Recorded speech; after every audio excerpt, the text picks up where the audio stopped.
नमस्कार दर्शक वृन्द, मिथिला नेपाल टेलिभिजनको मिथिला दर्पणमा म नारायण आचार्य यहाँहरूलाई हार्दिक स्वागत गर्न चाहन्छु। दर्शक वृन्द, मिथिला नेपाल टेलिभिजनको मिथिला दर्पण मार्फत हामीले धर्म, संस्कृति, परम्परा, दर्शन, साहित्य, सङ्गीत, कलाका विषयमा घनीभूत रूपले छलफल गर्दै आइरहेका छौँ। हाम्रो परम्परा, हाम्रो संस्कृति, हाम्रो धर्म, हाम्रो गौरव र त्यही धर्मबाट कतिपय परम्पराहरू बनिरहेका हुन्छन् र विश्वमा धर्मले यस्तोसँग अड्डा जमाएको छ कि अत्यन्त विकसित देशहरूमा पनि धर्म एउटा त्यो देशको सांस्कृतिक राजनीतिक परिवर्तनको सम्भाग पनि भएको छ र विभिन्न धर्मयुद्धका विषयमा पनि हामीहरूले कुराकानी सुन्ने गरेका छौँ। इतिहासमा यस्ता परिघटनाहरू धेरै घटेको पाइन्छ। नेपालमा गत असार 29 गते नेपालका कार्यकारी प्रमुख सम्माननीय प्रधानमन्त्री केपी ओलीज्यूबाट आदिकवि भानुभक्तको जन्म जयन्ती मनाउने क्रममा जुन खालको अभिव्यक्ति राम र रामायणका विषयमा सार्वजनिक भयो, त्यसले केही समय नेपालको संसार जगतमा अड्डा जमायो। दुर्भाग्य, धेरै महत्त्वपूर्ण कुराहरू पानीको फोका जस्तो उड्छन् र ती फेरि फुट्छन्। तर हामी जुन ढङ्गबाट राष्ट्रको पक्षमा सत्य तथ्यमा आधारित कुराहरू अगाडि बढेका छन्, त्यसलाई हामी सधैँ उजागर गर्ने प्रयत्न गर्छौँ। अहिलेका प्रधानमन्त्री एउटा कुरा केमा हामीले गौरव गर्न सक्छौँ भने उहाँ अध्ययनशील हुनुहुन्छ। बिना प्रमाण, बिना जानकारी उहाँ बोल्नुहुन्न। विकासका कुरामा पनि उहाँले रेलका कुरा गर्दा हावाबाट बिजुली उत्पादन गर्ने भन्ने जस्ता जुन इनोभेटिभ आइडियाजहरू बाहिर ल्याउनु भयो, त्यो परिकल्पनालाई उडाइयो। पानी जहाजको कुरालाई पनि उडाइयो। त्यस्तै राम र रामायणका विषयमा उहाँले जुन एउटा ऐतिहासिक दिन, एउटा पावन अवसरमा उठाउनु भयो, त्यो किमार्थ गलत थिएन र बिना आधार उहाँ बोल्नु भएको थिएन। यसलाई पुष्टि गर्ने सन्दर्भमा विभिन्न खालका कार्यक्रमहरू, विभिन्न खालका बहसहरू बजारमा आएका छन्। तर अहिले फेरि ती सबै सेलाएर गएका छन्। त्यही विषयवस्तुलाई हामी पुनः उठान गर्न चाहन्छौँ, पुनः यहाँहरूको बिचमा ल्याउन चाहन्छौँ र नेपाललाई चिन्ने विभिन्न कुराहरूमध्ये यो प्रधानमन्त्रीज्यूले उठाउनु भएको यो विषय पनि अहम महत्त्वको छ र धार्मिक हिसाबले नेपाल पशुपतिनाथको देश हो, नेपाल बुद्ध जन्मेको देश हो भने राम पनि नेपालमा जन्मेको देश हो भनेर हामीले अर्को वाक्य थप्छौँ, जसले हाम्रो पर्यटन लगायत धेरै कुराको चाहिँ नि विकास गर्न सहयोग पुग्छ। यसै परिप्रेक्ष्यमा आज हामीले यो विषयलाई धेरै अगाडिबाट आफ्नो जीव ज्यानलाई समेत जोखिममा राखेर, आफ्ना सम्पूर्ण व्यवसायहरू छोडेर नेपालमा अयोध्या खोज्न दौडिने एउटा अध्येता, एउटा अन्वेषक, एउटा लेखक, एउटा पत्रकार, जो मिडियामा त्यति बेला धेरै छाइराख्नु पनि भएको थियो, उहाँ आज मिथिला दर्पणमा आउनु भएको छ। लोकमणि पौडेल, उहाँलाई म हार्दिक स्वागत गर्न चाहन्छु। हजुर नमस्कार। बडा दुःखको कुरा छ, यहाँ स्वयं पनि पत्रकार, एउटा लेखक, एउटा अध्येता होइन, नेपालमा महत्त्वपूर्ण कुराहरू झट्ट आउँछन्, फेरि लाइटेनिङ जस्तो, बिजुली चम्किया जस्तो फेरि हराएर जान्छन्। चाहे त्यो सीमा विवादको कुरा होस्, चाहे एमसीसीका कुरा होस्, राजनीतिक मुद्दा जस्तै यो अयोध्याको जुन मुद्दा छ, राम जन्मभूमिको चाहिँ मुद्दा छ, त्यो पनि धेरै सेलाएर गयो। अब हामी फेरि यसलाई पुनर्जीवित गर्न चाहन्छौँ। यो राष्ट्रका पक्षमा यसलाई हामीले अनुवाद गरेरै छाड्नुपर्छ। यहाँले गर्नुभएको दुःखलाई साक्षात्कार रूप दिनुपर्छ र हाम्रा प्रधानमन्त्री बिना आधार बोल्नु भएको छैन भन्ने कुरा केही पछाडि हामी लगाइराख्नुपर्छ होइन। अब यहाँले फेरि बताइदिनुहोस् दर्शकहरूलाई, नेपाली जनतालाई, के आधारमा यहाँले चाहिँ रामको जन्मभूमि नेपाल हो भनेर भन्नुभयो? एउटा त हाम्रो राष्ट्रको सरकार प्रमुखका हैसियतले जुन महत्त्वपूर्ण विषय महत्त्वपूर्ण दिनमा उठान गरिदिनु भयो, अथवा उठेको विषयलाई जसरी सबैका सामु ल्याइदिनु भयो र त्यो विषयले जुन उचाइ पायो त्यसका लागि प्रधानमन्त्रीप्रति म आभारी छु, आभार प्रकट गरिरहेको छु, अहिले पनि आभारी छु। र जहाँसम्म यो कुरा उठ्ने अनि सेलाउने छ, यो खै हामी अलिकति एकैछिन हामीमा ऊर्जा आउँछ र हामी कमजोर हुन्छौँ कि अब यो त भविष्यले देखाउँछ। तर म सेलाएको चाहिँ छैन, म सेलाएको छैन। मैले यसको उठान भनौँ कि अथवा यसको सोच मेरो मनमा कसरी आएको हो भने धेरै पहिला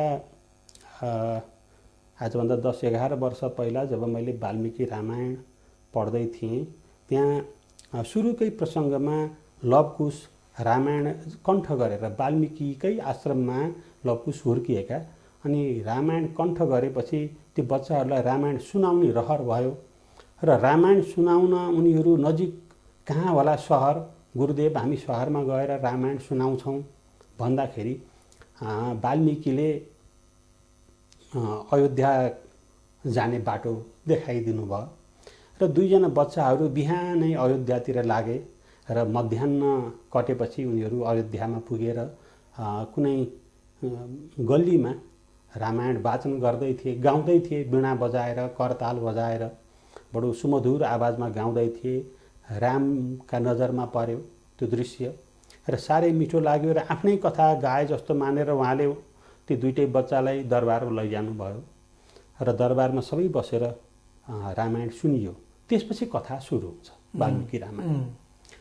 अब हामीलाई चिनाउने ऋषि वाल्मीकिकै रामायणका आधारमा अनेक रामायणहरूको जन्म भयो भने सबैभन्दा प्रमुख जसले राम चिनायो, हाम्रा लागि त्यहाँभन्दा ठुलो आधिकारिक स्रोत अर्को छैन। र वाल्मीकि रामायणमै लवकुशलाई त्यति सजिलैसँग अयोध्या पुर्याइएको छ भने मेरो मनले सोच्यो वाल्मीकि आश्रम त नेपालमा छ, चितवन जिल्लाको पश्चिम कुनामा छ, तर त्यहाँबाट अयोध्या त झन्डै 350 किलोमिटर फुट वाकिङमा छ, पैदल बाटोबाट त्यति टाढा पर्छ भने ती बच्चाहरू त्यति पर अनेक ठाउँमा नदी तर्दै पुग्यो होला नि त, मेरो मनले सोच्यो। अनि म चाहिँ नि वास्तविकता के होला, यो अयोध्या त्यो साँच्चैको अयोध्या हो होइन, उनीहरू साँच्चै दिव्य थिए ती बच्चाहरू र एकदमै छिटो दौडिएर पुगेका हुन् कि, यी सबै कुरा खोजी गर्छु भन्ने हिसाबले म त्यसपछि यतातिर चाहिँ संलग्न भएँ। र यो क्रममा मैले केही चाहिँ बुँदाहरू टिपेँ, जस्तो कि अयोध्यासँगै सरयू बगेको हुनुपर्ने, वाल्मीकि आश्रमसँगै गङ्गा हुनुपर्ने, वाल्मीकिको दक्षिणी किनारमा तमसा हुनुपर्ने, अनि वशिष्ठ ऋषिको आश्रम गुफामा हुनुपर्ने, वशिष्ठ ऋषि राजा दशरथको दरबारमा कुलपुरोहित थिए, वशिष्ठका पुजारी थिए र असाध्यै सबैले दरबारका सबै व्यक्तिहरूले राजाले असाध्यै चाहिँ मानिने सम्मानित पुरुष थिए। उनी अयोध्याभित्र बसेका थिएनन्, त्यो कुरा वाल्मीकि रामायणमा छ। त वशिष्ठ बिहानै आफ्ना आश्रमबाट हिँडेर अयोध्या पुग्ने र अनि साँझसम्ममा अयोध्या पुगेर अनि अर्को दिन बिहानैबाट पूजाआजा गराउने, यो सबै कुरा रामायणमा छ भने वशिष्ठ ऋषि अब यहाँ देवघाट तनहुँमा त्रिवेणीकोमा वशिष्ठ ऋषिको आश्रम छ। अब यहाँका वशिष्ठ ऋषि उहाँको अयोध्यामा सधैँ पुग्दा हुन् त। अनि अब अर्को पनि प्रसङ्ग मेरा मनमा आइरहन्थ्यो, त्यो के भने यो श्रवण कुमारको कथा। अब श्रवण कुमारको आफ्ना बाआमालाई तीर्थयात्रा गराउन उद्यत श्रवण कुमार राजा दशरथको बाण लागेर उनको मृत्यु भएको घटना छ। त्यो अन्धी कुवाका नामले प्रसिद्ध छ, त्यो स्याङ्जाको दक्षिणी कुनामा छ। अब त्यहाँ चाहिँ नि दशरथ उहाँको अयोध्याबाट पुग्न कतिको सम्भव छ। अर्को पनि प्रसङ्ग यस्तै रामायणमा आउँछ, त्यो के भने सीतालाई रामले अन्तिमतिर परित्याग गरेपछि वाल्मीकि आश्रम पठाउने कुरा छ। त्यसरी वाल्मीकि आश्रम पठाउँदा धेरै पर अथवा चाहिँ नि परचक्रीको राज्यमा पठायो होला नि त। हैन। किनभने आफ्नी त्यति प्राण प्यारी त्यति माया गरिएकी पत्नीलाई अवश्य राम्रोसँग बसुन् भन्ने थियो, किनभने उनी त्यतिखेर गर्भवती पनि थिइन्। र चाहिँ प्राय पुराना राजा महाराजाहरूका कथामा हामीले के देख्छौँ भने आफ्ना बच्चाहरूलाई गुरुकुलमा राखेर पढाएको, शिक्षा दीक्षा दिएको, बच्चैबाट गुरुकुलमा पठाएको देख्छौँ। हुनसक्छ रामले त्यो माया मानेर आफ्ना जन्मने बच्चाहरू एकातिर चाहिँ नि आफ्ना जनताले काटेको कुरालाई पनि मुख थुन्न मिल्ने र सीतालाई चाहिँ नि वाल्मीकि आश्रममा पठाएर त्यहीँ चाहिँ नि बच्चाहरू जन्मिए भने त्यहीँ अध्ययन गर्छन्, जान्ने हुन्छन् भन्ने पनि उद्देश्य थियो कि यो त्यसरी पठाउँदा पनि उताको अयोध्याबाट त्यति टाढाको यता चाहिँ नि को वाल्मीकि आश्रममा पठाएको अलिकति मिलेको लागिराखेको थिएन मलाई। त्यो हिसाबले मैले केही बुँदाहरू भने मैले केही बुँदाहरू बनाएँ। यो यो यो यो कुराहरू मिलेको ठाउँ कहाँ होला र त्यो खोजीमा हिँड्दा म उताको अयोध्या पनि पुगेँ। वाल्मीकि आश्रमहरू धेरै रहेछन्। उता पन्जाबमा पनि छ, अमृतसरमा वाल्मीकि आश्रम। त्यो धेरै व्यवस्थित छ, धेरै राम्रो छ। त्यहाँ चाहिँ वाल्मीकिको 8 फुट अग्लो सुनको प्रतिमा छ, सुनले जलप गरेको प्रतिमा छ। त्यहाँ चाहिँ सीता कुवा छ, थुप्रै कुराहरू छन्, असाध्यै दर्शनीय बनाएका छन्। कृत्रिम छ तर कुवा कृत्रिम छ। पछि कल्पना गरेर त्यो स्टोरीसँग मिल्ने गरी बनाउन पनि सकियो, बनाइयो। अनि बिठुरमा पनि वाल्मीकि आश्रम छ त्यस्तै, तर नेपालको वाल्मीकि आश्रम त्यति भव्य छैन। तर अब आयो भव्य भएन भनेर सत्य कुरालाई हामीले पन्छाउन त मिल्दैन। र यसरी विभिन्न वाल्मीकि आश्रमहरू पुगेँ र धेरै कुराले सबै यो वस्तुगत रूपमा हेर्दा शास्त्रले वर्णन गरेका भूगोलहरूसँग जोड्दा मैले चाहिँ नि नेपालकै वाल्मीकि आश्रम नै असली वाल्मीकि आश्रम हो भन्ने मलाई लाग्यो। र यो असली वाल्मीकि आश्रम यही हो भनेर इन्डियाका विभिन्न पत्रकारहरूले पनि पुष्टि गरेको अवस्था छ। पहिले पनि समाचारहरू प्रसारण भएको छन् र कतिपय धेरै विद्वानहरूले पुस्तक पनि लेखेका रहेछन्।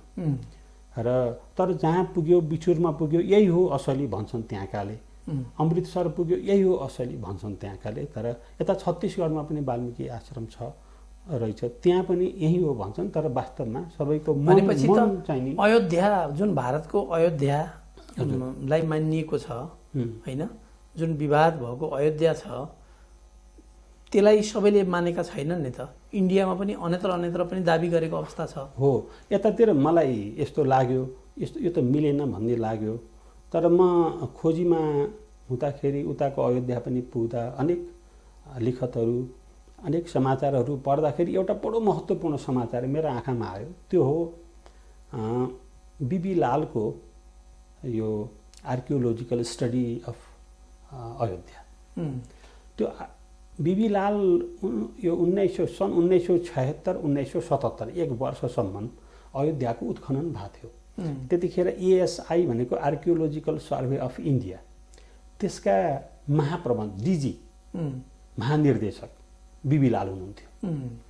र उहाँले त्यो उत्खनन गर्दा उहाँले एउटा रिपोर्ट बनाउनु भयो। तर त्यो रिपोर्ट बाहिर चाहिँ आएन, उतैको फाइलमा थन्क्यो। 1977 को कुरा यो। तर 1998मा रिपोर्ट बाहिर आयो। भनेको आजभन्दा त्यति पछाडि आजभन्दा 22 वर्ष अगाडि पुस्तकका रूपमा निक्लियो, छापियो। र त्यो पुस्तक अहिले हामीले पढ्न पाइन्छ। त्यो पुस्तकमा के लेखिया छ भने अयोध्याको उत्खनन गर्दा अयोध्यामा 1000 ईसा पूर्वभन्दा अगाडि मानव बस्ती थिएन।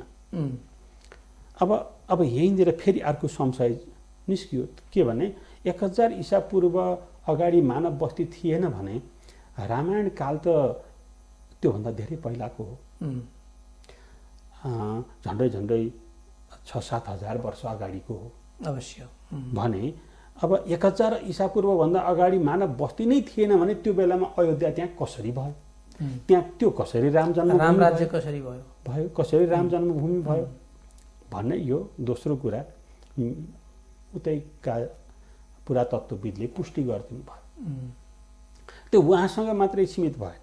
फेरि कस्तो छ भने विभिन्न विदेशीहरूले पनि अनुसन्धान गरेका छन्।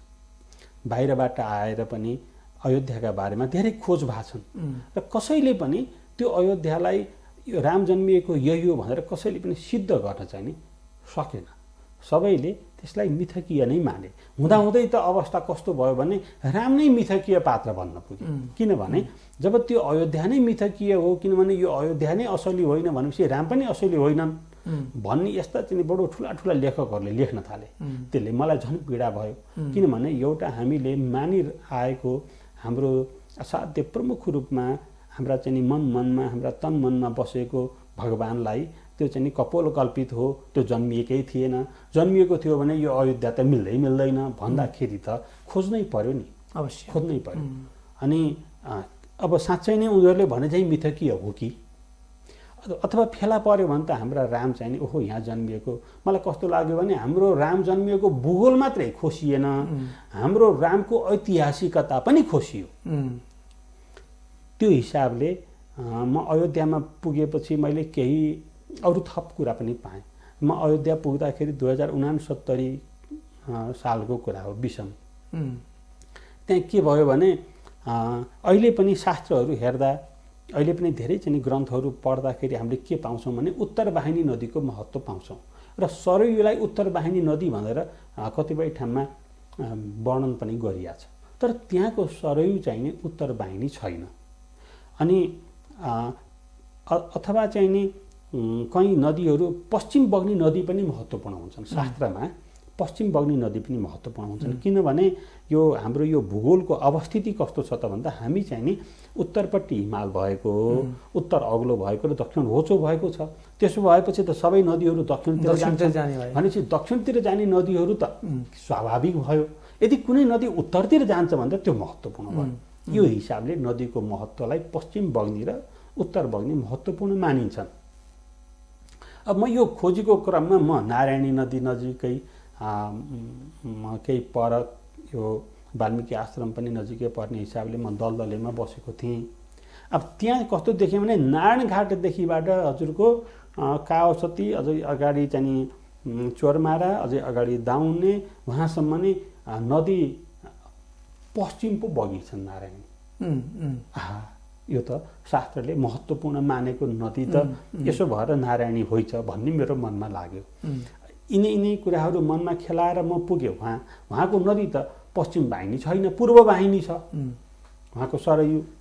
अनि अर्को कुरा, त्यो सरयूका बारेमा कुरा गर्दाखेरि के भयो भने सरयूको नाम केही माथि शारदा रहेछ, शारदाभन्दा माथि महाकाली रहेछ, महाकालीभन्दा माथि काली रहेछ, काली महाकाली शारदा हुँदै अनि जब कर्णाली मिसिएपछि घाघरा रहेछ। अब त्यो घाघरा नदी चाहिँ नि जब अयोध्या भनिएको अयोध्याको नजिकै जब घाघरा आइपुग्यो त्यसपछि उसको नाम सरयू भयो। अब एकैछिन सरयू भएपछि त फेरि अर्को कुनै नदी मिसिएपछि नाम फेरियो भने स्वाभाविक हुन्थ्यो। तर त्यहाँ कस्तो लाग्यो भने एकैछिन मात्रै नाम फेरियो, कुनै नदी मिसिएर क्यारेर फेरिएन कि एकछिन फेरियो फेरि घाघरा नै भयो। अलिकति तल फेरि त्यसलाई घाघरा नै भनिन्छ। अनि मैले गुगलमा पनि सर्च गरेँ, गुगलमा त अहिले पनि त्यसलाई कहीँ सरयू चाहिँ भनिएको छैन। अब हाम्रो के भएको छ भने हामीबाट त्रुटि, नेपालीहरूबाट त्रुटि के भएको छ भने हामीले खोजी नगर्ने, अनुसन्धान नगर्ने। केही वर्ष अगाडि योगी नरहरिनाथजी आउनुभयो।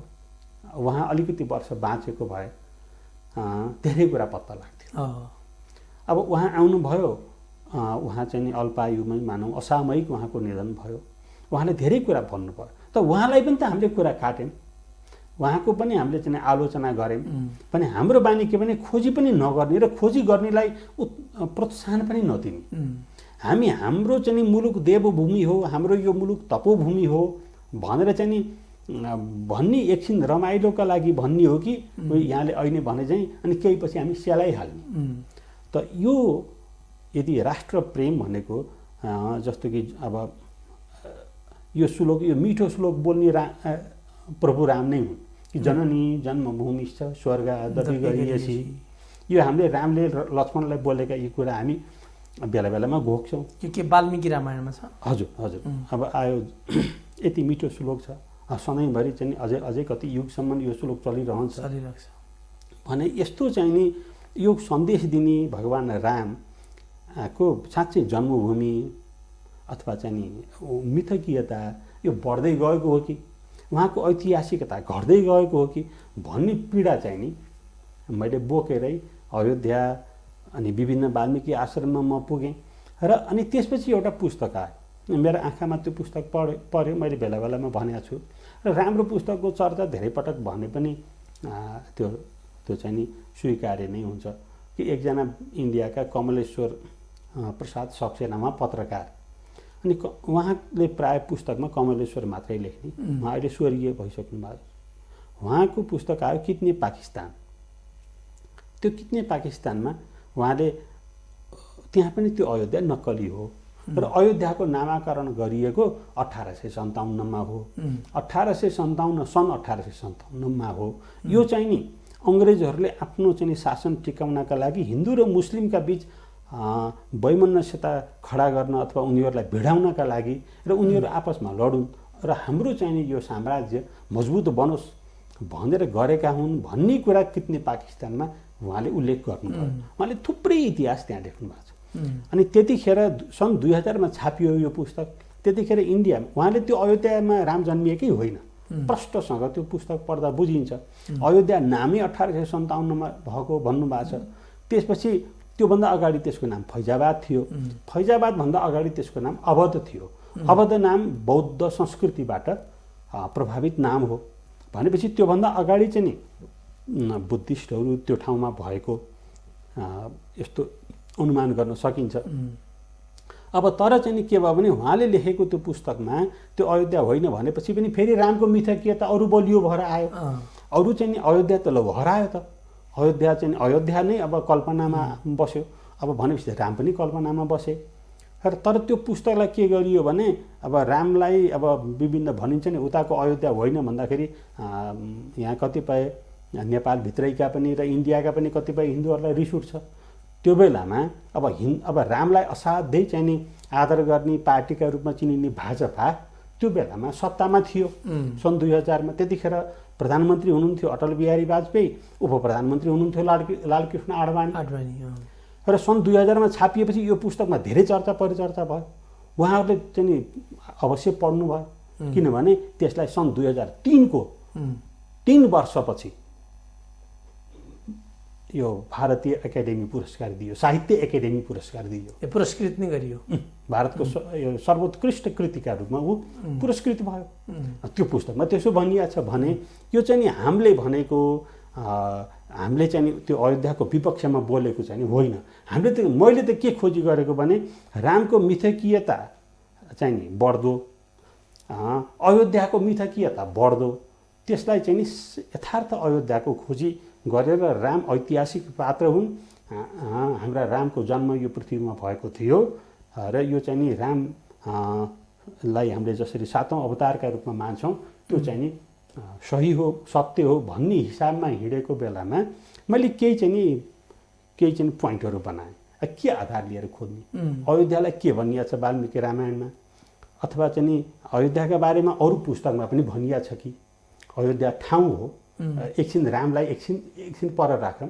अयोध्या भन्ने ठाउँको बारेमा वेदमा के भनिएको छ अनि पुराणहरूमा के भनिएको छ अनि त्यसपछि अरू कृतिहरू। कुरा चाहिँ मैले यहाँनिर नै अलिकति थोरै प्रश्न के पारौँ भने देशको कार्यकारी प्रमुख सम्माननीय प्रधानमन्त्रीले यो कुरा उठाइसकेपछि अनि धेरै विद्वानहरूले प्रधानमन्त्रीले यो नबोल्नु पर्ने थियो बोल्नुभयो भन्ने खालका अलिकति नकारात्मक टिप्पणीहरू आए। जस्तो प्रज्ञा प्रतिष्ठान छ हैन, पुरातात्विक विभाग छन्, विभिन्न चाहिने धार्मिक प्रतिष्ठानहरू छन्। तिनीहरूले एकबद्धता जनाएर यी सम्पूर्ण प्रमाणहरू राखेर किताबहरूको रेफरेन्स दिएर प्रधानमन्त्रीको स्टेटमेन्टलाई सपोर्ट गरेर चाहिने वक्तव्यहरू निकाल्नु पर्ने थियो नि त। थियो हैन, खालि जस्तो यहाँहरू लगायत केही व्यक्तिहरूले चाहिने यो प्रधानमन्त्रीले भनेको कुराहरूमा आधार छ, बल छ भन्ने कुराहरू आए। तर धेरै जसो त नकारात्मक खालका टिप्पणीहरू नै आए नि त। आखिर कुरो त दस्तावेजहरूले त वर्षौँदेखि त्यो कुरा देखाइराखेको रहेछ। यहाँहरू वर्षौँदेखि चाहिँ नि त्यो अध्ययनमा लागिराख्नु भएको रहेछ भने यसलाई हामीले अझै पनि जनतामा अलिक प्रष्ट हुने गरी लैजान नसकेकै हो नि। हो, नसकेको हो। लैजानुपर्छ र हामीमा कस्तो छ भने हामीमा अलिकति यो अत्यन्त राष्ट्रवाद पनि घरिघरि देख्छु मैले, तर हामी चाहिँ नि असल राष्ट्रवादी होइनौँ कि जस्तो लाग्छ। अन्तस्करणमा पुग्न असल राष्ट्रवादी होइनौँ हामी। कस्ता छौँ भने हामी यति धेरै भौतिक टोपो लिन खोज्छौँ कि हामी त्यो त चाहिँ नि भनेर चाहिँ के नै अन्तर्राष्ट्रियवादको चाहिँ नि चपेटामा आफूलाई हामी पुर्याएपछि धेरै ठुलो भए भन्ने खालको अहम प्रदर्शन गर्न हामीलाई मजा लाग्छ। यही प्रसङ्गमा यदि यस्तै कुरा इन्डियामा उठ्थ्यो भनेदेखि इन्डियामा चाहिँ एक स्वरमा एक मत भएर चाहिँ त्यसको पुष्टिमा लाग्थे। यति आधार हुँदाखेरि अब मैले अहिलेका कुरा फेरि जोडिहाल्छु किनभने समय थोरै छ। अब के छ भने मैले केही आधार बनाएँ के वेदमा के भनिया छ, पुराणमा के भनिया छ, अथवा अरू ग्रन्थहरूमा, जस्तो कि अयोध्याका बारेमा त कालिदासले पनि लेख्नु भएको छ रघुवंश। त रघुवंशमा पनि कुरा छ कि यी कुराहरूको अध्ययन गर्दै जाँदाखेरि म के निचोडमा पुगेँ भने अयोध्या हुनका लागि यी कुरा चाहिन्छन्। एक, सरयू नदी नजिकै हुनु पर्यो। एउटा कुरा हामी कस्तो खालको भ्रममा छौँ, मलाई के कुरामा दुःख लाग्छ भने हामी अहिले 200-300 वर्ष यता राखेका नामकै पछाडि दौडिरहेका छौँ। हामी यी नामका पछाडि चाहिँ दौडेन। मलाई एकजनाले के भन्नुभयो भने अयोध्या पुरी भन्ने चाहिँ उहाँ माडीमा देखेर लोकमणि त्यता दौडिएछन् भन्नुभयो। तर म अयोध्या पुरी नामका पछाडि दौडने होइन भनेको मान्छे नामका पछाडि किन दौडन्छ? म भूगोलका पछाडि, शास्त्रोक्त भूगोलका पछाडि दौडेँ। शास्त्रोक्त भूगोल भनेको शास्त्रले त्यो भूगोललाई कसरी व्यवस्था गरेछ, कसरी व्याख्या गरेछ, अयोध्यालाई कस्तो भनेको छ, अयोध्यालाई चाहिँ एकदमै चाहिँ पहाडी भूभाग भनेको छ कि, अयोध्यालाई एकदमै तराई भनेको छ कि, अयोध्यालाई चाहिँ अत्यन्त उचाइमा बसेको नजिकै हिमालसँग टाँसिएको भनेको छ कि, यो हो खोज्ने। मैले त्यो आधारमा के फेला पारेँ भने अयोध्यासँगै धेरै ठुलो अग्लो पर्वत छ भनेको छ। त्यो अग्लो पर्वत कस्तो छ त भन्दा मानव हिमालय हो। त्यो माथि चढेर हिमालतिर उत्तरतिर फर्केर हेर्दा हिमाल देखिन्छ भव्यसँग भनेको छ। अब आयो भनेपछि अनि त्यहाँ पनि अग्लो ठाउँबाट हिमाल देखिने चर्चा छ। एउटा त्यो लिनु पर्यो। अर्को नजिकै चाहिँ नि सरयू बगेको छ भने चाहिँ सरयू नाम चाहिँ नि छोडौँ, नजिकै नदी बग्न पर्यो। कता भन्दा त्यहाँदेखि उत्तरमा नदी बगेको छ भनेको छ। र त्यो नदी पश्चिमोत्तर वाहिनी छ भनेको छ। भनेपछि पश्चिमोत्तर वाहिनी नदी हुनु पर्यो। अर्को कुरा टिप्न पर्यो त उताको सरयू त पश्चिमोत्तर छैन भनेपछि त्यो फेल भयो। अथवा मैले मात्रै भने कि त्यसलाई फेल त उताको पुरातत्त्व विभागले जानु पर्यो। उताको पुरातत्त्व विभागले फेल गर्यो, लेखकहरूले फेल गरे, कति विदेशी अनुसन्धाताहरूले फेल गरे भनेपछि त्यो अयोध्यामा अब फेरि खोजी पस्नुपर्ने जरुरी चाहिँ मैले देखिनँ। त अब यी प्रमाणहरूमा अर्को प्रमाण छ उत्तर वाहिनी नदीहरू निकै भएको, नजिकै चाहिँ पहाडहरू भएको, सँगै पनि पहाड भएको चर्चा छ। सँगै मैले भने अग्लो पहाड, उताको अयोध्यामा त अग्लो पहाडै छैन। यहाँकोमा चाहिँ कुन छ त? अब म त्यहीँ पुग्छु। अनि पहाडै छैन भनेपछि त उता त सम्मैसम्म छ अयोध्या। अनि मलाई चाहिँ नि अब कहाँ होला, म दाउने भएको पहाडको उतापट्टि चाहिँ नि त्यसको उत्तरपट्टि कुनै सम्म भूभाग त्यो अयोध्या हो कि यो अयोध्या हो कि भन्ने क्रममा अचम्म म उतै बसेको थिएँ। म डेरै गरेर बसेको घर छोडेर। यो चाहिँ नि यो भूकम्प आउनुभन्दा केही समय अगाडि 2072 सालको भूकम्प आउनुभन्दा केही समय अगाडि म चाहिँ नि मेरो श्रीमतीलाई पनि सँगै लिएर म एक खोजीका क्रममा यो माडी भन्दा पनि दक्षिणपट्टि अग्लो पहाड छ लोकमणिजी, यस्तो छ यहाँ चाहिँ कता कता पहाड छन् भन्दाखेरि भन्ने सुनेर म वहाँ पुगेँ। चितवनको माडी। म त्यतिखेर चाहिँ नि यो चाहिँ नि सामाजिक रूपमा लोकले देख्नलाई म गाई पालेर बसेको थिएँ। तर म हिँडाइ गर्थेँ। गौपालन चाहिँ मेरो एउटा चाहिँ भनौँ न एउटा देखाउने, यो के गरेर यहाँ आएर बस्यो त यत्तिकै भनेर नभनुन् होइन, डर पनि थियो। त्यतिखेर अयोध्या अलिकति अहिले जस्तो होइन। इन्डियातिर जाँदाखेरि यो बारेमा खोजी गर्ने मान्छे जिउँदै रहन्न जस्तो अवस्था थियो। फेरि यो अत्यन्त संवेदनशील विषय पनि हो, यतिकै बोल्न पनि हुँदैन। आस्थालाई यत्तिकै चाहिँ बिना प्रमाण आक्षेप लगाउन पनि हुँदैन। अनि म माडी पुगेँ, तर मैले त्यहाँ पहाड देखेँ पनि मैले चाहिँ नि यो धेरै कुरा त मिल्यो, अयोध्या त यही हो जस्तो लाग्यो भन्ने मेरो मनमा भए पनि त्यहाँका कसैसँग पनि मैले चाहिँ यो बारेमा चर्चा चाहिँ गरिनँ। अनि हामी हिँड्दै म बाइक लिएर गर्थेँ। हामी हिँड्दै गएर एउटा पसलमा त्यहाँ कल्याणपुर पुग्यौँ। कल्याणपुरमा केही इष्टमित्र हुनुहुन्थ्यो। त्यहाँ भेटेपछि हामी त्यतिखेर कल्याणपुर गाविस थियो। त्यो गाविसबाट अझै पूर्वतिर गएपछि हामी पुगेछौँ एउटा गाविसमा। बडो रमाइलो भयो मलाई कि भगवान्प्रति म त्यतिखेर असाध्यै यो भगवान् हुनुहुन्छ भन्ने कुराको ठुलो प्रमाण पनि हो त्यो जस्तो मान्छु। अनि म त्यहाँ चाहिँ नि गएर यताउति हिँड्दै थिएँ। म यो गाईका बारेमा सोध्दै क्यार्दै हिँडेको थिएँ। तर म त त्यो चाहिँ यो अयोध्याको यो लोकालिटी यो सबै मिल्छ मिल्दैन हेर्दै हिँडेको थिएँ। मेरो आँखा त अयोध्यापुरी लेखिएको बोर्डमा पुगे। अनि त्यहाँ अयोध्यापुरी गाविस रहेछ।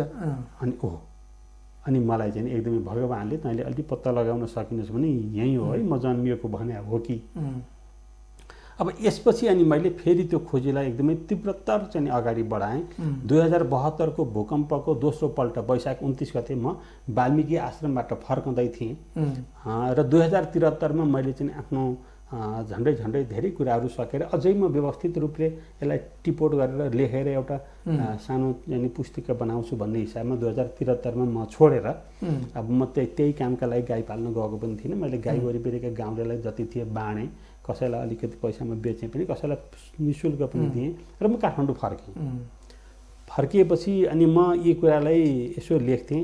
मेरो एउटा लेख त त्यतिखेर उतैतिरको स्थानीय पत्रिकामा पनि छापिया थियो, अयोध्या चाहिँ नि नेपालमै भनेर। अनि मैले यहाँ आएपछि मैले फेसबुकमा लेखेँ राम हाम्रा ज्वाइँ होइनन् भनेर लेखेँ। कहिले के लेखेँ यो पनि 74-75 मा मेरा फेसबुकहरूमा। अनि त्यतिखेर अहिले अनलाइन पत्रिकाले पनि लगेर त्यो छापेका छन्। एउटा हिमवत खण्ड अनलाइनले चाहिँ छापेको त्यो 16-17 हजार सेयर भएको छ यो 75-76 सालमै। अर्को सूर्य अनलाइनले पनि राखेको, त्यसको पनि त्यस्तै सेयर भएको छ। यसरी मैले पहिले भन्दै आइराखेको थिएँ। यही क्रममा अब मेरो चाहिँ नि बोली भनेको सामान्य थियो। यही क्रममा चाहिँ नि अब राष्ट्रको कार्यकारी प्रमुखले बोलिदिँदाखेरि यसले एउटा नयाँ उचाइ पायो र छलफल छ। मलाई एउटा कुरा के भने यहाँहरूको यो मिथिला टेलिभिजन हेर्नुहुने सबै दर्शकलाई म के आश्वस्त बनाउँछु भने जहिले पनि भनिराखेको छु कि भने यो 100% मैले जे फेला पारेँ यहाँहरू कुनै दुविधा छैन मेरा मनमा। 100% यो कुरा एकदमै सत्य हो कि चाहिँ भगवान् रामको जन्म चितवनको माडी वरिपरि अयोध्यापुरी वरिपरि त्यहीँ कहीँ भएको हो। तर यही ठाउँ यही हो भनेर फिता लाएर नापेर हामीले चाहिँ देखाउन नसकिएला। तर जन्म चाहिँ भएको अनुसन्धानलाई त्यता केन्द्रित गर्न पर्यो भन्ने मार्गनिर्देशन त भयो। किनभने त्यहाँ चाहिँ अनि अरू कुरा छन् जहाँ कुनै महापुरुषको जन्म हुन्छ त्यहाँ प्रकृति चाहिँ नि एकदमै प्रसन्न प्रफुल्ल हुन्छ। त्यो चाहिँ प्रकृतिको प्रफुल्लता त्यो अयोध्यापुरीमा हामीले देख्छौँ। त्यहाँ चाहिँ वैकुण्ठ ताल छ जहाँ बाला चतुर्दशीमा यो सतपीठ छर्ने मेला लाग्छ। त्यहाँ केही पश्चिममा गोद्धक छ। त्यहाँ चाहिँ नि आजभन्दा केही वर्ष अगाडि 10-15 वर्ष अगाडि त ठुलो 10,000 मान्छेको मेला लाग्थ्यो। त्यो पनि कहिले लाग्थ्यो भन्दा रामनवमीमा। अचम्म के भने रामनवमीमै मान्छे तानिएर आउने त्यो आकर्षण त्यो ठाउँको। त्यहाँ फेरि अलिकति पर गएपछि परशुराम कुण्ड छ। परशुरामको चर्चा त रामायणमा छ।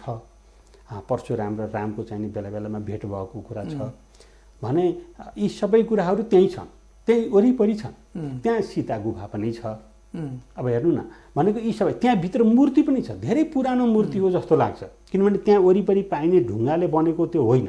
त्यो नौलो कालो खालको ढुङ्गाले बनेको मूर्ति छ। मूर्तिको एउटा हात भाँचिएको जस्तो देखिन्छ। यी सबै कुराहरूले के पुष्टि गर्छ भने फेरि नजिकैको त्यहाँ अर्को कुरा के छ भने त्यहाँ नातनचुली भन्ने ठाउँ छ। त्यहाँ थारू बस्ती छ पुरानो। अब त्यहाँका वयोवृद्ध थारूहरू के भन्छन् भने त्यहाँ चाहिँ रावण नाच्न आउँथे अरे। त्यो बारेमा मैले अध्ययन गरेँ। के फेला पारेँ भने जब रामले रावणको चाहिँ वध गरेर जब अयोध्या फर्किएपछि हाम्रो पनि छ नि त्यस्तो मानसिकता कि चाहिँ नि त्यो आत्मा आएर दुःख दिन्छ कि भन्ने। अनि त्यसपछि फर्केर आएपछि रावण त्यहाँ आएर नाच्ने, त्यसको नामै नातनचुरी छ होइन। अनि भनेपछि नर्तन बाचा भनेको नाचनचुरी पनि भन्छन्, नातनचुरी पनि भन्छन्। त्यो त्यहाँ छ। अनि त्यहाँ चाहिँ भने चाहिँ अग्लो पहाड छ। अब तपाईँको चाहिँ नि अयोध्या महात्म्य छ स्कन्द पुराणको 22औं खण्डमा त्यहाँ के भनिएको छ भने सहस्रधाराम आरभ्य योजनाम पूर्वतो दिशि सहस्रधाराबाट सुरु भएर 1 योजन जति पूर्वमा अयोध्यापुरी छ भन्या छ।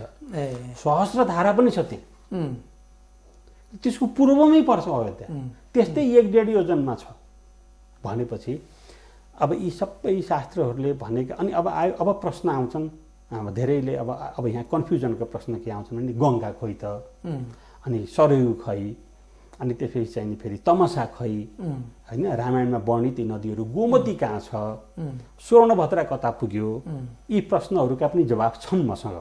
जस्तो कि अब मलाई पनि एकदमै यो सरयूको बारेमा म पनि केही समयसम्म कन्फ्युजनमा थिएँ, तर अहिले चाहिँ पनि बेला बेलामा भनि पनि राखेको छु। त्यो के भने त्यहाँ रियु खोला छ, रामायणमा भने झैँ नै अयोध्याको उत्तरपट्टि रियु खोला छ, उल्लेख गरेछ रामायणमा सरयू त्यसरी नै उल्लेख गरेछ वाल्मीकि रामायणमा उल्लेख। अनि फेरि त्यो अयोध्याको क्षेत्रफलका बारेमा पनि भनेको छ, अनि सरयूका तीरमा अयोध्या अवस्थित छ भनेर रामायणमा भनेको छ, त्यहाँ रियु छ फेरि। त्यो अनि मलाई यस्तो लाग्यो कि अपभ्रंश भएर रियु भएको हो कि होइन, तर अब यी नामहरू त धेरै पछाडि पनि राखिन्छन्। हामीले जे नाम हो त्यो शास्त्र अनुसार हामीले आज पनि राख्न सक्छौँ। हामीले नाम चाहिँ नि हामीले शास्त्र सम्मत हुने तरिकाले राख्ने हो, शास्त्रमा बाजिने तरिकाले राख्ने होइन। अहिले त कस्तो भएको छ भने इन्डियामा अब यो हामीले खोजी नगर्नाले, हामीले खोजी गरेनौँ, हामीले वास्तै गरेनौँ। अब हामीले वास्तै गरेनौँ भने हामीले यत्तिकै हाम्रो बहुमूल्य कुरा चाहिँ नि लगेर बाटाको बिचमा लगेर छाडिदिउँ भने अनि त्यसलाई कसैले उठाएर लग्यो भने त्यसलाई गएर गाली गर्न मिल्छ? हामी अहिले त्यस्तै छौँ। हामीले बहुमूल्य कुरा हामीले वास्तै गरेनौँ, छोडिदियौँ, अनि छिमेकीले उठाएर लैजानु भयो र हामी उहाँहरूलाई गाली गरेका छौँ। अनि त्यो पनि भयो। फेरि के हुन्छ भन्दाखेरिमा त्यसको रिजेम्ब्लेन्स भनौँ न, त्यसको चाहिँ नि प्रतिबिम्ब जस्तो कुनै ठाउँ त बनाउन सकियो नि। जस्तै यी पाथीभरा पनि तीर्थयात्रीको लागि सहज होस् भनेर यता गोदावरी कता ल्याएर राखिएको छ होइन। अब पशुपतिनाथ पनि सबै मान्छेलाई काठमाडौँ आउनु परेन भने फल्ना ठाउँमा चाहिँ पशुपतिनाथ राख्ने, एउटा पाल्पामा राख्ने, एउटा इलाममा राख्ने भन्नु सक्यो। मैले बेला बेलामा भनेको छु, जहाँ राम त्यहाँ अयोध्या, जहाँ अयोध्या त्यहाँ राम मन्दिर, जहाँ राम भक्त त्यहाँ राम, जहाँ राम त्यहाँ अयोध्या, जहाँ अयोध्या त्यहाँ राम मन्दिर। अब एउटा महत्त्वपूर्ण कुरा के छ भने त्यो जताततै हुन सक्यो के मन्दिर, अयोध्या पनि हुन सक्यो, कुनै अयोध्याको विरोध मैले गरेको होइन। यति हो कि राम जन्मिएको अयोध्या त एउटै हुन्छ नि, एउटै हो होइन। त चाहिँ हिन्दूहरूलाई देशका विदेशका अन्तर्राष्ट्रिय रूपमा बसेका हिन्दूहरू मात्रै होइन, इतिहासविदहरूलाई संसारभरिका चाहिँ अन्वेषकहरूलाई खोज्न आउनु पर्यो राम जन्मिएको भूमिमा, त यहाँ आउनु पर्यो नि होइन, नेपालमा आउनु पर्यो। तर अब रामको दर्शन गर्नका लागि त जुन राम मन्दिरमा पुग्यो अनि यहाँले जुन कुरा उठाउनु भयो होइन, जुन कुरामा यहाँको अध्ययनले अनुसन्धानले एउटा विश्वस्तता सिर्जना गर्यो, त्यो कुरामा चाहिँ नि हिन्दू धर्मका अनुयायीहरू, रामलाई मान्ने राम भक्तहरू त खुसी नै हुनु पर्यो नि त, यथार्थ कुरा पत्ता लाग्दाखेरि। जस्तो अब राजनीतिक हिसाबले यसलाई राजनीतिकरण गर्नुपर्ने आवश्यकतै छैन। हाम्रो भारतसँग एउटा सांस्कृतिक परम्परागत धार्मिक सम्बन्ध छ होइन। हामी पनि त्यहाँका धेरै तीर्थस्थानहरू हामी जान्छौँ, तीर्थस्थलहरू घुम्छौँ, उहाँहरू पनि यहाँ आउनुहुन्छ।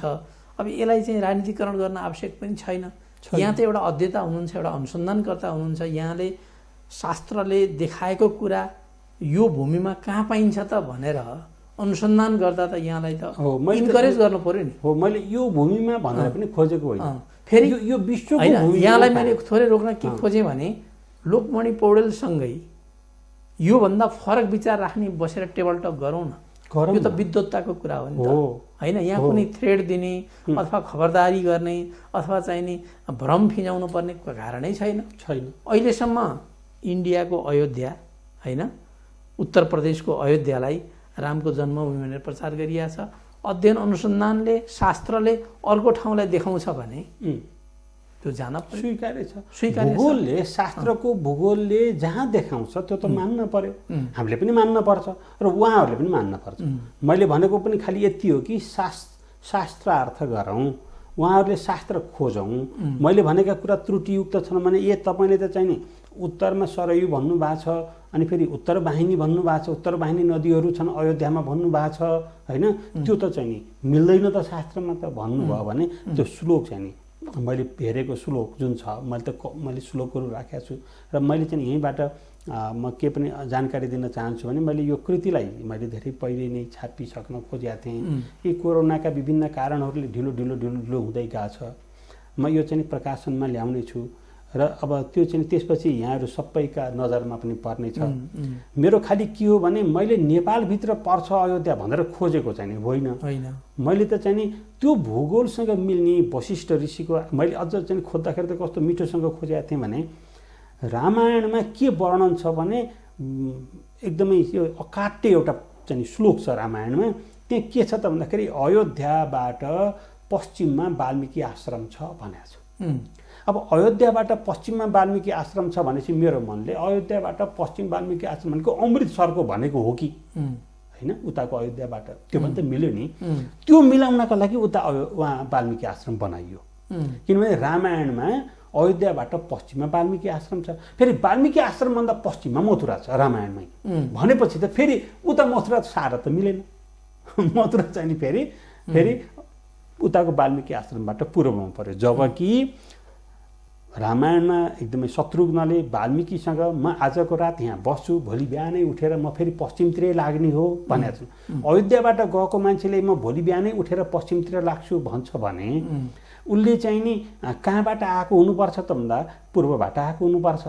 किनभने यहाँबाट काठमाडौँबाट पोखरा जाने मान्छे अनि बाटामा बास बस्नलाई बनेपा त जाँदैन, ऊ त नौबिसीतिर जान्छ। त्यस्तै नै अयोध्याबाट मथुरा जान हिँडेको मान्छे वाल्मिकी आश्रममा गएर बास बस्छ र भन्छ कि म भोलि बिहानै फेरि मथुरातिर जाने हो गुरुदेव, म आज यहाँ बस्छु। त्यो त रामायणमा मैले यी श्लोकहरू कोट पनि गरेको छु। अब हामी कार्यक्रमको एकदम अन्तमा आइसकेका छौँ, प्राविधिक साथीले मलाई सङ्केत गरिसक्नु भएको छ। अब जाँदै अन्तमा यो जुन चर्चामा आइराखेको थियो यसलाई हामी मिडिया मार्फत पनि उठान गरौँला, विषयवस्तुलाई के रहेछ होइन, अध्येताहरू अनुसन्धानकर्ताहरू पनि यो क्षेत्रमा लागौँ, सत्य तथ्य त बाहिर ल्याउनु पर्यो नि त। यत्रो आस्थाको केन्द्र राम होइन, यसले के गरेको छ भने रामलाई म ठ्याक्कै रोकेँ। अहिले मैले जहाँबाट पुगेको थिएँ दर्शकहरूलाई त्यहाँ चाहिँ फेरि जोड्न खोजेँ के भने राम यो चाहिँ नि यो मिथिकल पात्र अथवा चाहिँ मिथ होइन, राम चाहिँ ऐतिहासिक पात्र हुन्। ऐतिहासिक पात्र हुनका लागि भूगोल चाहिँ फेला परेपछि त फेरि ऐतिहासिकता सिद्ध हुन्छ एउटा कुरा। दोस्रो कुरा के हो भने रामको बारेमा धेरै पुस्तकहरूमा लेखिया छ। कुनै ऐतिहासिक पुरुषका बारेमा मात्रै यसरी लेख्ने हो पुस्तकहरूमा, यसरी लेखिन्छ। पृथ्वीनारायण शाहका बारेमा जसरी लेखिन्छ नि अनेक पुस्तकहरूमा इतिहास लेख्दा त्यस्तै हो। रामका बारेमा पनि धेरै पुस्तकमा लेखियो। यसको अर्थ पनि यसले पनि के सिद्ध गर्छ भने राम चाहिँ ऐतिहासिक हुन्।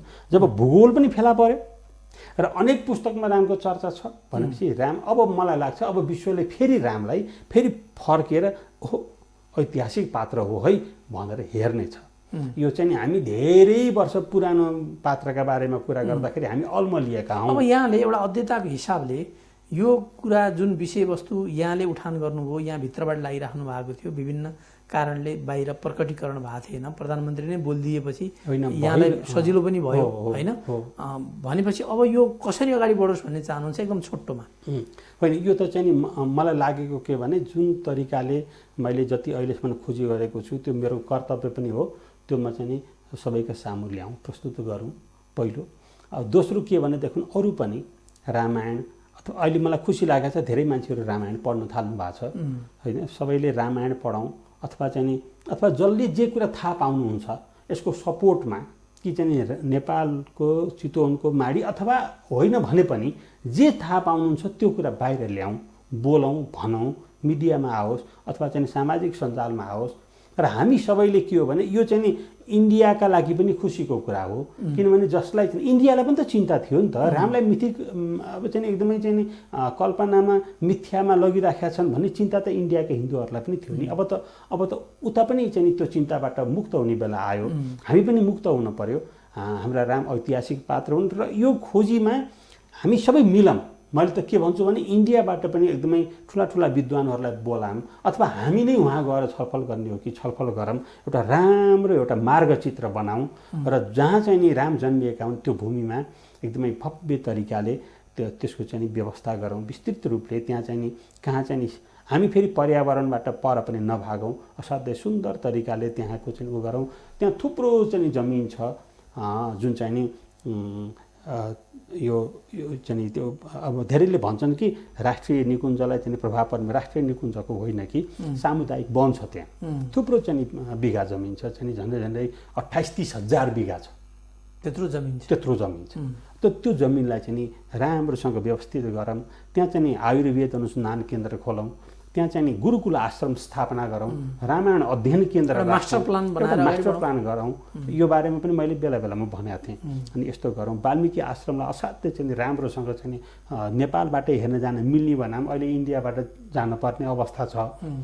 यसरी चाहिँ हामीले पर्यटनको अब एकातिर हामीले राम्रो गर्दै जाँदाखेरि यो अवश्यम्भावी तरिकाले एकदमै सँगसँगै बगेर आउने कुरा हुन्।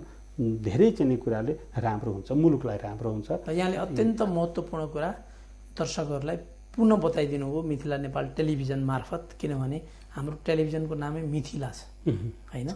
हाम्रो संस्कृति, हाम्रो धर्म, हाम्रो परम्परा, हाम्रो सरोकार हो। यहाँप्रति हामी आभार व्यक्त गर्छौँ। हजुर, यहाँलाई पनि धेरै धेरै धन्यवाद छ, मलाई यहाँ बोलाएर मेरा कुरा राख्ने अवसर दिनुभयो, धन्यवाद छ। हस्, आफ्नो ख्याल राख्नुहोला। दर्शकवृन्द, हामीले पुनः सम्माननीय प्रधानमन्त्रीज्यूले जुन संवेदनशीलताको कुरा उठाउनु हो त्यसलाई पुनरुत्थान गरेका छौँ। लोकमणि पौडेल लामो समय यसको अध्ययन अनुसन्धानमा खटेका व्यक्तित्व हुनुहुन्छ, अध्येता हुनुहुन्छ।